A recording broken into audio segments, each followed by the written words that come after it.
শত শত কোটি টাকার সাথে সাথে শত শত বাড়িও পাওয়া যাচ্ছে, অথচ আমাদের সাধারণ মানুষদের কিন্তু সেই বাড়িরও খোঁজ নেই, কিচ্ছু নেই।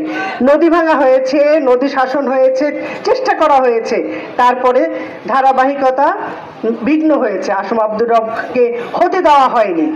ওই যে আমার ছেলেও বলেছে, এখানে নেতারাও বলেছে, টাকা দিয়ে কারো কারোর সাথে প্ররোচনা করে, ষড়যন্ত্র করে এখানকার এই গুণী মানুষকে হারিয়ে নদীটাও কাটা হয়নি, নদী শাসনও হয়নি, নদীর বাঁধও তৈরি হয়নি। সেই অসম্পূর্ণ কাজগুলো যদি আমরা না করি, আগামীতে কি রামগতি টিকবে বলেন আপনারা? আর ভুলুয়া নদীর এখন যে অবস্থা, আগামী বছর কোনো কারণে যদি ভারত পানি ছেড়ে দেয়, আবার কিন্তু আমরা ডুবে মরব।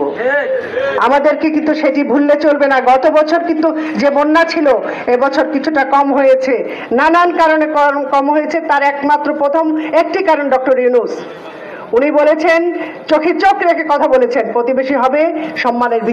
আমার প্রিয় নেতার জন্য দোয়া করবেন এবং আমার সংগ্রামী, আমার আদর্শিক সংগঠন জাতীয় সমাজতান্ত্রিক দল সিএসডির আগামী নির্বাচনে আমাদের পার্টির পক্ষে সকল ঐক্যবদ্ধ হয়ে এই রামগতির অসমর্থ কাজগুলোকে সমর্থ করার জন্য সকলের প্রতি উদাত্ত আহ্বান রাখি। তারার প্রতি সকলের বিশ্বাস, সকলের ম্যান্ডেট, সকলের সুদৃষ্টি রেখে আমি আমার এই সংক্ষিপ্ত বক্তব্য শেষ করছি। জয় হোক জননেতা আসম আব্দুর রব, জয় হোক বিশেষ তানিয়া রব, জয় হোক রামগতি গণমানুষের। আসসালামু আলাইকুম। সংগ্রামী ধন্যবাদ জনাব আলমগীর ভাইকে। সংগ্রামের সাথে বন্ধুগণ, এই পর্যায়ে আপনাদের সামনে বক্তব্য রাখবেন এক পরিচ্ছন্ন নেতা, জাতীয় সমাজতান্ত্রিক দল জেএসডির রামগতি উপজেলা শাখার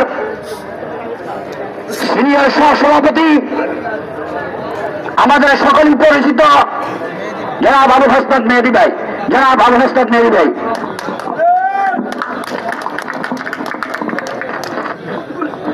আজকে চরমী ৭ নং ইউনিয়নে ৭ নং ওয়ার্ড কর্তৃক আয়োজিত কি সেই চিন্তাটা আছে যে সংকট এবং যে সমস্যা নিয়ে রাষ্ট্রটি এই মুহূর্তে ঘূর্ণায়মান, আমাদের কি মাথায় সেই সংকটটি আছে, সেই চিন্তাটি আছে? আমরা নির্বাচনকে কেন্দ্র করে এমন কিছু চেষ্টা করছি, এমন কিছু বলছি একেবারে কদর্য, যেটা কোনো রুচিসম্মত মানুষ, শিক্ষিত মানুষ করতে পারে না। আমাদের রাষ্ট্রটা চরম